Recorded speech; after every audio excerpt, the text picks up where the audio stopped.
గతంలో రిగ్గింగ్లు మనం ఎప్పుడో 20 ఏళ్ళు 25 ఏళ్ళ క్రితం చూసి ఉంటాం. కానీ రిగ్గింగ్ అంటే ఏంది? ఆ గ్రామంలో వాళ్ళు మాట్లాడుకొని ఏజెంట్కు కొంచెం డబ్బులు ఇచ్చుకొని సెట్ చేసుకోవడమో, లేకుంటే ఆ ఏజెంట్ని లాగి చేసుకోవడమో, ఏదో ఆ గ్రామ లెవెల్లోనే, ఆ గ్రామంలో ఉన్న 2 పార్టీల లెవెల్లోనే నడిచిపోయేది. కానీ ఈసారి జరిగింది అది కాదు. ఒక గ్రామ వైఎస్ఆర్సీపీని, ఆ గ్రామంలో ఉన్న వైఎస్ఆర్సీపీని ఎదుర్కోవడానికి జిల్లాలోని తెలుగుదేశం క్యాడర్ మొత్తాన్ని బూతుల దగ్గర పెట్టినాడు చంద్రబాబు నాయుడు. ప్రతి బూత్ దగ్గర మందలు టీడీపీ క్యాడర్ ఉండి ఇంకా లోపలికి పోనిచ్చే పరిస్థితి లేదు.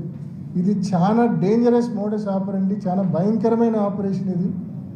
కాబట్టి తప్పకుండా ఈరోజు పులివెందుల్లో ఈ ఆపరేషన్ చంద్రబాబు నాయుడు గారు చేసినారు. రేపు మరొక చోట చేసి ప్రజాస్వామ్యాన్ని పూర్తిగా కూని చేసే పరిస్థితి ఉంది.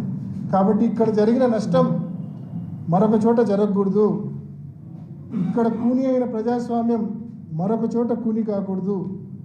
మరి అలా జరగాలంటే తప్పకుండా ఇక్కడ జరిగిన నష్టాన్ని రాష్ట్రం మొత్తం మేము చెప్తే కన్నా, మేము పొలిటికల్ పాయింట్ ఆఫ్ వ్యూ అనే అంటారు.